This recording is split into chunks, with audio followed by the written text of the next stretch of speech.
बुजुर्ग रविशंकर जी दवाई का पर्चा हाथ में लिए सरकारी अस्पताल की लंबी कतार में खड़े थे। उनका बुढ़ापे का शरीर काफ़ी देर से खड़े खड़े उनके घुटनों में दर्द होने लगा। घंटों लाइन में खड़े होने के बाद जैसे तैसे दवाई लेकर वे घर की तरफ निकल पड़े। चलते चलते उनकी सांसें फूलने लगी और आधे रास्ते सड़क किनारे एक पेड़ के नीचे बैठ गए। कुछ देर रुके, फिर वापस घर की तरफ चल दिए। घर जाते ही बहू रविशंकर जी पर बरस पड़ी। बस सारा दिन चौराहे पर बैठे रहते हो इसलिए कि कोई घर में काम ना करना पड़ जाए। अगर इसी तरह निठल्लों की तरह रोटी चबानी है तो कहीं और जाओ, यहाँ बैठकर रोटी खाने के लिए नहीं मिलेगी। बहू, मैं कहीं बैठकर नहीं आया बल्कि अपनी दवाई लेकर आया हूँ। चलते चलते मेरे पाँव भी दुख गए। सुबह बेटे से कहा था, उसने तो मना कर दिया था। हाँ, तो वह क्या दिन भर आपकी हाजिरी बजाते रहेंगे? काम नहीं है क्या उन्हें? ऑफिस जाते हैं वो, समझे आप? और आप घर में बैठे रहते हैं। अगर आप अपनी दवाई ले आए तो कौन सी आफत आ गई? बहू रविशंकर जी से घूरते हुए बोली। पोते ने तो आप पर खूब पैसे लुटाए थे, पर पति को नहीं लुटाने दूंगी। काम के ना काज के, दुश्मन अनाज के। सासू माँ थी तो कुछ काम तो करती थी और आप बस बैठे बैठे मुफ्त की रोटियां तोड़ते रहते हैं। बहू, निठल्लों की तरह बैठकर नहीं खाता मैं। 2 वक्त की रोटी खाता हूँ तुम्हारे घर में, उसमें भी तुम ना जाने दिन भर के कितने काम मुझसे करवा लेती हो और कभी कभी तो खाने को भी नहीं देती हो। बहुत ज़्यादा जुबान चलने लगी है आजकल आपकी। अगर अब की बार आवाज़ निकाली तो मुझसे बुरा कोई नहीं होगा। बहू रविशंकर जी को आंखें दिखाते हुए बोली और वहां से चली गई। रविशंकर जी अपने कमरे में आ गए। अपनी स्वर्गवासी पत्नी को याद करने लगे। सरला, भगवान ने हमें एक बेटा दिया, वह भी किसी काम का नहीं। सुबह मैंने दवाई लाने के लिए कहा था, फटाक से मुझे मना कर दिया। पोता अगर आज यहाँ होता तो मुझे इतना परेशान होने की ज़रूरत नहीं थी। मेरी दवाई ख़त्म होने से पहले ही लाकर रख देता था। हर समय मेरे लिए हाजिर रहता था, कितना ख्याल रखता था। लेकिन जब से विदेश में डॉक्टरी करने गया है, किसी को मेरी चिंता ही नहीं है। बेटे बहू को तो मेरी कोई कदर ही नहीं है। बेटा बहू पोते के सामने तो मेरा अच्छे से ख्याल रखते थे, लेकिन उसके जाते ही ज़िंदगी नर्क बना दी है उन्होंने मेरी। खाना भी कई कई बार मांग कर खाना पड़ता है बहू से, वह भी बिना तानों के नहीं मिलता। यह सब देखने से पहले ही चली गई तुम तो सरला। अच्छा हुआ तुम्हें यह सब देखने को नहीं मिला। रविशंकर जी हारे थके हुए थे। सोचते सोचते उनकी आंख लग गई। जब आंख खुली तो दोपहर के 2 बज चुके थे। बाहर उठकर आए तो देखा बेटा और बहू दोनों डाइनिंग टेबल पर से खाना खाकर उठ चुके थे और अपने कमरे में चले गए। रविशंकर जी की भूख के मारे जान निकल रही थी, क्योंकि वह सुबह खाली चाय पीकर ही अस्पताल के लिए निकल गए थे, क्योंकि सरकारी अस्पताल में लंबी लाइन लगी थी, जिस कारण उन्हें आने में भी देर हो गई। और फिर आकर बहू ने भी खरी खोटी सुना दी थी। रविशंकर जी धीरे धीरे रसोई में गए और बर्तनों को खंगालने लगे कि खाने के लिए कुछ मिल जाए, लेकिन उन्हें कुछ न मिला। सारे बर्तन खाली पड़े थे। उन्हें याद आया, आज तो अमावस थी, बहू ने तो खीर पूरी सब्जी सब बनाए होंगे, लेकिन रसोई में तो सभी बर्तन खाली पड़े हैं। वो मायूस होकर रसोई से बाहर आ गए। उनकी नज़र डाइनिंग टेबल पर पड़ी तो देखा पूरी सब्जी और खीर। बेटे और बहू का बचा कुचा खाना प्लेट में पड़ा था। त्योहार के दिन भी बेटा और बहू मुझे नहीं पूछते। यह सब देखकर उनकी आंखों में आंसू आ गए। उनके पेट में भूख के मारे कुलबुलाहट हो रही थी। आखिर पेट का सवाल है। इंसान मन को तो शांत कर सकता है, लेकिन पेट को कैसे शांत करे? फिर से रसोई में गए और दोबारा डिब्बों को खोल कर देखने लगे। एक डिब्बे में थोड़े से मुरमुरे पड़े थे। उन्होंने एक गिलास पानी लिया और उन मुरमुरे को उसमें डालकर खाकर चुपचाप अपने कमरे में आ गए। पर उससे भी भूख कहाँ शांत होने वाली थी। भूख के मारे ऐसा लग रहा था कि अतड़िया बाहर आ जाएगी। बहू से खाना मांगने की उनकी हिम्मत नहीं हो रही थी, क्योंकि वह तो वैसे ही उन्हें 4 बातें सुना चुकी थी। और अगर बेटे से कुछ कहते तो वह भी बहू के सुर में सुर मिलाता। इसलिए ना तो उन्होंने बेटे से कुछ कहा और ना ही बहू से। अपने कमरे में बैठे भूखे पेट समय को काटते रहे। धीरे धीरे शाम हो गई। बहू ने उन्हें खाना तो दिया, लेकिन 1 रोटी से ज़्यादा नहीं, क्योंकि बहू का कहना था कि बुढ़ापे में कम ही खाना चाहिए, वरना नुकसान देता है। उन्होंने चुपचाप खा लिया। ना तो बहू ने दूसरी रोटी दी और ना ही उन्होंने मांगी। रसोई का काम निपटाने के बाद बहू अपने लिए और पति के लिए दूध लेकर अपने कमरे में जा रही थी। आज दूध देखकर रविशंकर जी से रहा नहीं गया और सुबह से ज़्यादा कुछ खाया भी नहीं था। वह अपने कमरे में बैठकर बेटे और बहू के सोने का इंतजार करने लगे। जब रात के 11 बज गए तो रविशंकर जी डरते डरते रसोई में गए और भिगोने से एक गिलास दूध लेकर अपने कमरे में आ गए, लेकिन वो जल्दबाजी में दूध को फ्रिज में रखना भूल गए। उस एक गिलास दूध को पीकर उनके पेट की ज्वाला तो बहुत शांत हो गई और वह सो गए। सुबह सुबह बहू उनके दरवाजे को जोर जोर से पीटने लगी। बाबूजी, बाबूजी। बहू की आवाज़ सुनकर रविशंकर जी घबरा गए। उन्होंने डरते डरते दरवाज़ा खोला तो बहू आंखें निकालते हुए उनसे चिल्लाकर बोली, रात को रसोई में आप गए थे? रविशंकर जी झूठ बोल गए। नहीं बहू, मैं नहीं गया था।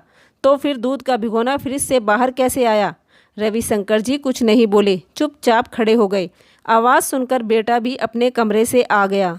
अरे क्यों सुबह सुबह चिल्ला रही हो? अब कौन सी आफत आ गई? देख लो अपने बाबूजी को, इस उम्र में भी चोरी करके दूध पीते हैं, शर्म नहीं आती इन्हें। और मैंने पूछा तो ऊपर से झूठ बोल रहे हैं। अब आप ही बताइए, फ्रिज से भिगोना बाहर कैसे आ गया? बहू कमर पर हाथ रखते हुए बोली। बेटा रविशंकर जी की तरफ देखने लगा तो उसके बाबूजी सर नीचे करके खड़े हो गए। बाबूजी, आपका भी कुछ नहीं हो सकता। इस घर में हमें चैन से जीने दोगे या नहीं? कब सुधरोगे आप?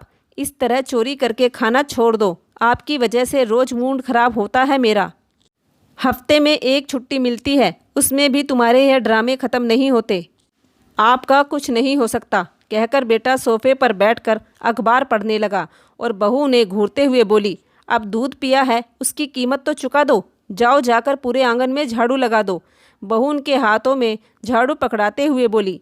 बेटा वहीं सोफे पर टांग रखे चुपचाप अखबार पढ़ता रहा, कुछ नहीं बोला।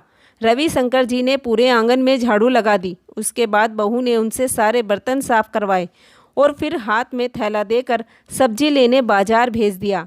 रास्ते में जा ही रहे थे कि ठोकर लगकर गिर पड़े और उन्हें बहुत ज़्यादा चोट लग गई।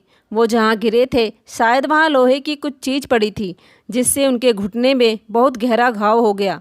गिरते के साथ ही रविशंकर जी दर्द से चीख उठे। वो घिसटते घिसटते सड़क के किनारे बैठ गए। अब बुढ़ापे के शरीर में चोट लग जाना बड़ी मुश्किल वाला काम है, जिसमें कि बेटा बहू भी लायक नहीं है। रविशंकर जी यह बात अच्छे से जानते हैं कि चारपाई पर आते ही बेटा बहू उन्हें जीते जी मार देंगे। उन्होंने अपने कंधे से गमछा उतारकर अपने घुटने में बांध लिया और वो लंगड़ाते लंगड़ाते घर पहुंच गए। खाली थैला देखकर बहू बोली, ये क्या सब्जी लेने भेजा था या घूमने? बहू, रास्ते में मेरे घुटने में चोट लग गई, मुझसे आगे नहीं चला गया, इसलिए मैं वापस आ गया। बस चोट ही लगकर रह गई आपको? वहीं मर जाते तो अच्छा होता, हमें भी मुक्ति मिल जाती आपसे। रविशंकर जी कुछ नहीं बोले क्योंकि दर्द के मारे उनकी जान निकल रही थी। लगातार उनकी आंखों से आंसू बह रहे थे। वह अपने कमरे में चले गए। एक गिलास दूध की इतनी बड़ी कीमत चुकानी पड़ेगी, वह खुद भी नहीं जानते थे। पता नहीं भगवान अभी तो आगे आगे क्या दिन दिखाएगा। अब उनके घुटने का दर्द बढ़ता ही जा रहा था। कुछ देर बाद वह दीवार का सहारा लेते हुए बेटे बहू के कमरे में गए और बेटे से डॉक्टर के पास जाने के लिए बोले तो बहू एकदम से तुरंत बिस्तर से उठी और दवाई का डिब्बा उनके हाथों में थमाते हुए बोली, इस दवाई को लगाकर पट्टी बांध लो, आराम लग जाएगा। डॉक्टर के पास जाने की कोई ज़रूरत नहीं है। उन्होंने घर पर ही 2 दिन पट्टी की, लेकिन कोई आराम नहीं लगा क्योंकि वह शुगर के मरीज़ थे और शुगर में घाव जल्दी से नहीं भरता। उनका घाव और दर्द दोनों ही बढ़ते जा रहे थे। बेटे के पास पैसे की कोई कमी नहीं है, गाड़ी घोड़ा सब है, लेकिन अपने बूढ़े बाप के लिए उसके पास कुछ भी नहीं है। आज उन्हें अपने पोते की बहुत याद आ रही थी। मन कर रहा था कि अभी उसके पास चला जाऊं। मेरा पोता यहाँ होता तो मुझे इस हालत में बिल्कुल भी नहीं देखता। कितनी सेवा करता था मेरी और अपनी दादी की, हर छोटी बड़ी ज़रूरतों का ख्याल रखता था। अब से 10 साल पहले जब उनकी पत्नी धर्मवती जिंदा थी और उनका पोता रोहित भी उस समय यही रहता था। अपने दादा दादी के लिए अपनी मम्मी से भी लड़ जाता था। उसके सामने बेटे बहू की हिम्मत नहीं होती थी कि हमें कुछ भी कह सके या हमारे साथ कोई गलत व्यवहार कर सके। लेकिन जब उसकी दादी चली गई, उसके 6 महीने बाद ही वह डॉक्टर की पढ़ाई करने विदेश चला गया। उसके जाते ही बेटा और बहू अपने हिसाब से मुझे रखने लगे। खाने पीने में सब चीज़ों में मेरी पाबंदी लगा दी। पोते को याद करते करते वह फूट फूट कर रोने लगे। आज खाट में पड़े पड़े रविशंकर जी को 15 दिन हो चुके थे। उनके घाव में नाम मात्र भी आराम नहीं था, पहले से और भी ज़्यादा फैल गया था। अब उनका शरीर पहले से भी ज़्यादा कमज़ोर हो गया। चलने फिरने में भी उन्हें दिक्कत होने लगी थी। ना तो उनका इलाज कराया जा रहा था और ना ही उनकी सेवा। एक दिन बहू उनके कमरे में थी, तभी अचानक रोहित का फ़ोन आया। बहू ने फ़ोन उठाया। हेलो मम्मी, कैसी हैं आप? अरे रोहित, हम सब तो ठीक है, तू सुना कैसा है? और तेरी कितनी पढ़ाई बाकी है? मम्मी बस कुछ महीने और लगेंगे, मैं जल्दी ही आप लोगों से मिलने आऊँगा। पोते का नाम सुनते ही उनकी आंखों में चमक आ गई। मम्मी, दादाजी कहाँ हैं? उनसे बात करने के लिए मन कर रहा है। फ़ोन तो दो जरा उन्हें।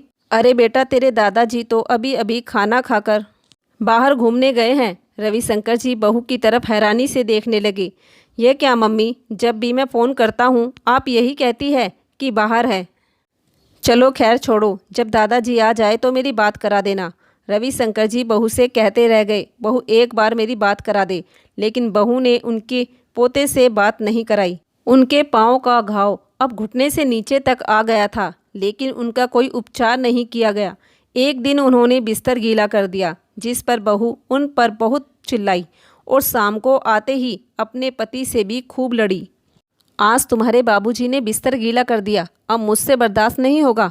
मेरी तरफ से इन्हें कहीं भी छोड़कर आओ, लेकिन मैं अब इन्हें इस घर में नहीं रहने दूंगी। बेटे ने भी पत्नी की हाँ में हाँ मिलाई और अगले दिन बेटा रविशंकर जी को अपनी गाड़ी में बैठाकर रेलवे स्टेशन छोड़ आया। रविशंकर जी बेटे से चीखते चिल्लाते रह गए कि मुझे यहाँ मत छोड़कर जाओ, लेकिन बेटे ने उनकी एक न सुनी और वापस घर आ गया। रेलवे स्टेशन पर रविशंकर जी को कई दिन बीत गए। उनका शरीर मात्र एक ढांचा बनकर रह गया। उनके पैर में अब कीड़े पड़ने लगे। लोग उन्हें रेलवे स्टेशन पर देखते तो कुछ खाने पीने के लिए उनके आगे रख जाते, लेकिन अब तो वह खाने की भी सुध में नहीं थे। तभी वहीं खड़ी एक न्यूज़ रिपोर्टर ने उनकी न्यूज़ बना ली। उनसे कुछ पूछताछ भी की। उसके बाद तो वहाँ लोगों की भीड़ जमा हो गई। सब ने उनकी वीडियो बना ली, क्योंकि उनके पाँव में कीड़े पड़ चुके थे और हालत भी काफ़ी ज़्यादा खराब हो चुकी थी। कुछ लोग मिलकर उन्हें सरकारी अस्पताल में छोड़ आए। लोगों ने उनकी वीडियो को फेसबुक, ट्विटर सब जगह शेयर कर दिया। वह वीडियो उनकी इतनी वायरल हुई कि अगले दिन रोहित टीवी पर न्यूज़ देख रहा था। वह अपने भारत की भी न्यूज़ देखता रहता था। जब उसने हेडलाइन में अपने दादाजी रविशंकर का नाम पढ़ा तो उसने ज़्यादा ध्यान नहीं दिया, लेकिन जब उसकी नज़र उनके चेहरे पर पड़ी तो वह दंग रह गया। अपने दादाजी को इस हालत में देख उसके पैरों तले ज़मीन खिसक गई। उनकी दयनीय हालत और पाँव में कीड़े, यह सब देखकर उसका दिल दहल गया। उसने तुरंत अपने मम्मी पापा के पास फ़ोन मिलाया तो उसके पापा बोले कि तेरे दादाजी तो ना जाने कहाँ चले गए। हमने ढूंढने की भी बहुत कोशिश की, लेकिन वह नहीं मिले। झूठ मत बोलो पापा, हर जगह दादाजी की वीडियो वायरल हो रही है। किस तरह आपने उन्हें रेलवे स्टेशन पर छोड़ दिया, यह सब दादाजी ने रिपोर्टर से खुद बताया है। यह सब सुनकर रोहित के पापा के चेहरे की हवाइयाँ उड़ गई। अब रोहित से वहाँ रुका नहीं गया और फ्लाइट बुक कर अगले 4 दिनों में फ्लाइट से वह भारत पहुँच गया। घर जाने से पहले उसने अपने दादाजी को खूब ढूंढा। फिर उसने उसी न्यूज़ को फ़ोन में दोबारा देखा। उसमें उस सरकारी अस्पताल का नाम भी लिखा था जिसमें उसके दादाजी को कुछ लोग छोड़कर आए थे। वह उसी पते पर पहुंच गया, लेकिन वह अपने दादाजी से नहीं मिल पाया, क्योंकि अस्पताल जाने के 2 दिन बाद इन्होंने अपने प्राण त्याग दिए थे। अस्पताल में उनकी बॉडी को इलेक्ट्रिसिटी से जलाया गया। रविशंकर जी की इतनी दर्दनाक मौत हुई थी कि अंतिम समय में भी उन्हें मुखग्नि नहीं मिल पाई। अपने दादाजी की मौत का रोहित को बहुत दुख हुआ और उसने कसम खाई कि अपनी मम्मी पापा को सज़ा दिलाकर रहेगा। पुलिस थाने में जाकर उसने वह सब बता दिया जो उसके मम्मी पापा ने उसके दादा के साथ किया था, और रविशंकर जी तो पहले ही सुर्खियों में आ रहे थे। जब रोहित पुलिस के साथ घर पहुंचा तो उसके मम्मी पापा के होश उड़ गए। जिस तरह तुमने मेरे दादाजी को तड़पा तड़पा कर मारा है, तुम दोनों का भी अंत समय में वही हाल होगा। पहले तो जेल में सड़ोगे, उसके बाद तड़प तड़प कर मरोगे, और जब मरोगे तो मैं तुम दोनों को मुख अग्नि भी देने नहीं आऊँगा। ले जाओ इन दोनों को यहाँ से। रोहित के मम्मी पापा उसके चेहरे को देखते रह गए। करते भी क्या, क्योंकि जो काम उन्होंने किया था वह माफ़ी के लायक नहीं था। रोहित अपने दादाजी की कुछ पुरानी यादें और तस्वीर लेकर वापस विदेश चला गया। उसने आज तक भी मुड़कर अपने मम्मी पापा की तरफ नहीं देखा। दोस्तों, क्या रविशंकर जी के बेटे बहू को सज़ा मिलकर सही हुआ? प्लीज़ एक बार कमेंट करके ज़रूर बताइए। धन्यवाद।